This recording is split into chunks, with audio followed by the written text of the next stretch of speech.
అప్పుల బాధలు వెంటాడుతున్నాయా? అయితే 6 JVR వారి జాతిరత్నాలు ధరించండి. హలో అండి, అందరికీ నమస్కారం. నేను మీ కట్ట కార్తీక్. సిద్ధం అని అప్పట్లో తొడరగొట్టారు.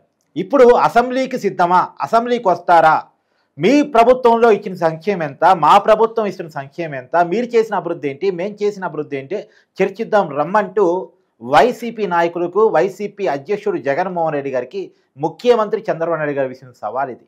మరి నిజంగా వాళ్ళు అసెంబ్లీకి వస్తారా? సెప్టెంబర్లో వర్షాకాల సమావేశాలు రాబోయేటువంటి కొన్ని రోజుల్లో స్టార్ట్ అవుతున్న వేళ వైసీపీ ఇకనైనా అసెంబ్లీకి వస్తుందా? లేదు ప్రతిపక్ష హోదా ఇవ్వలేదు కాబట్టి మేము రాము అని చెప్పేసి అంతే కరాఖండిగా ఉంటారా?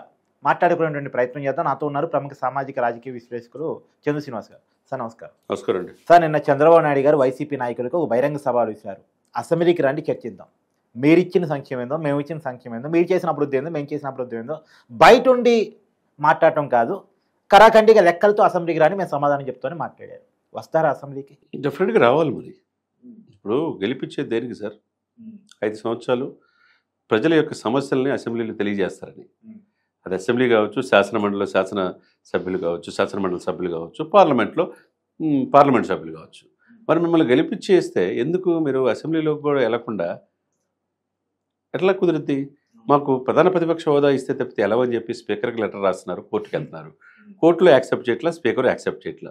మరి మీరు వెళ్ళి ప్రజా సమస్యల్ని ప్రశ్నించాలి కదా, సహేతుకంగా ఉండాలి కదా. పవన్ కళ్యాణ్ గారు అదే అంటున్నారు, మీరు పార్టీ మాకేం శత్రుత్వం కాదు, విధానపరమైన నిర్ణయాలనే విభేదిస్తూ ఉన్నారు. సరే, ఇప్పుడు మీరు కాదనుకొని 151 సీట్ల నుంచి 11 సీట్లకి పరిమితం అయిపోయింది. అయినా కానీ ప్రజల్లో పోరాడుతున్నారని ఇది ప్రజల్లో మీకు కలగాలంటే మీకు 40% ఓటు బ్యాంక్ ఉందిగా. అవును, ఆ 40% ప్రజలకి నమ్మకం ఎలా కలిగిస్తారు మీరు? అంతే కదా. మీరు అన్నట్టు సిద్ధం అన్నారు, అటు సిద్ధం ఏది? సంక్షేమ వాడిని అభివృద్ధి మర్చిపోయారు. 151 నుంచి 11 పరిమితం అయిపోయింది. మరి అయినప్పుడు మళ్ళా అద్భుతమైన జీవితం ఉంది, రాజకీయ జీవితం. మరి అటు పవన్ కళ్యాణ్ చంద్రబాబు నాయుడుతో పోరాడాలి. మళ్ళీ మీరు గెలవాలని ఆకాంక్ష ఉంటే డెఫినెట్గా అసెంబ్లీకి రావాలి. అసెంబ్లీకి వచ్చినప్పుడు మీరు అన్నట్టు 2.5 లక్షల కోట్ల అప్పు 2014-19 మధ్య, 19-24 మధ్య అది 8 లక్షల కోట్లు, అంటే 10 లక్షల కోట్ల అప్పు పెరిగిందన్నారు. మరి అప్పులు తీర్చాల్సిన బాధ్యత ఇప్పుడు కూటమికి లేదా? మరి ఈ 10 లక్షల కోట్ల అప్పుకి వడ్డీలు చెల్లిస్తానే కూటమి కూడా అప్పులు చేస్తుందని వైసీపీ విమర్శ. మరి వాళ్ళు చేసిన 8 లక్షలకి లెక్క చెప్పాలా?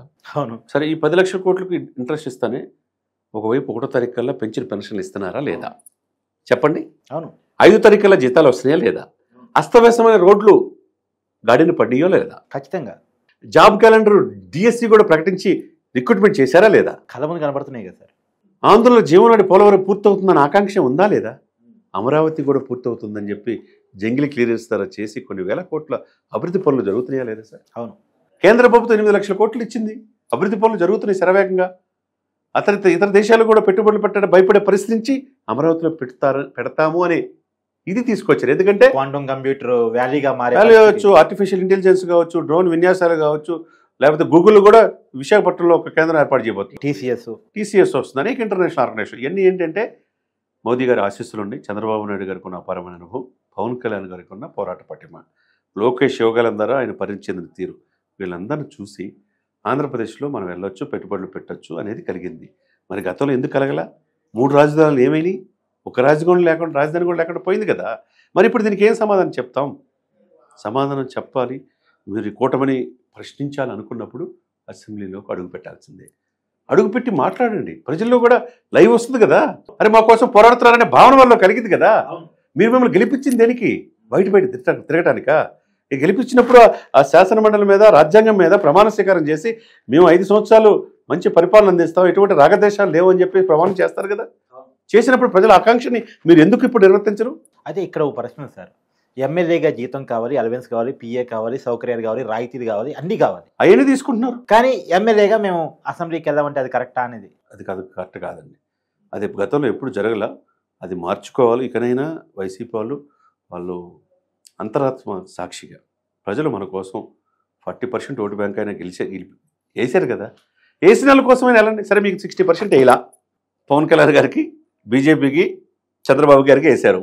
ఈ 40% వేసిన వాళ్ళకి కూడా నమ్మకం కలగాలిగా. అంతే ఖచ్చితంగా కదా. మరి మీరు వెళ్ళకపోతే 40% కూడా జారిపోయే అవకాశం ఉంది. ఖచ్చితంగా ఇప్పుడు అసెంబ్లీకి పోయినప్పుడు అసెంబ్లీకి పంపడం ఎందుకు, వేరే ఎందుకు మరి అనవసరంగా నెక్స్ట్ ఎందుకు వేయాలని అనుకుంటారు. అదే ప్రజలకు అభిప్రాయం వస్తుంది కదా. డెఫినెట్గా వచ్చే పరిస్థితి ఉంది. ఇప్పుడు అట్ట అనుకుంటే 11 సీట్లో పాడేరు, అరకు ఇవన్నీ కూడా ఎవరి వైసీపీ కాదా, గిరిజన ప్రాంతాల్లో వైసీపీని గెలిపించారు. కానీ చంద్రబాబు నాయుడు గారు, పవన్ కళ్యాణ్ గారు అభివృద్ధిని ఆపారు అక్కడ.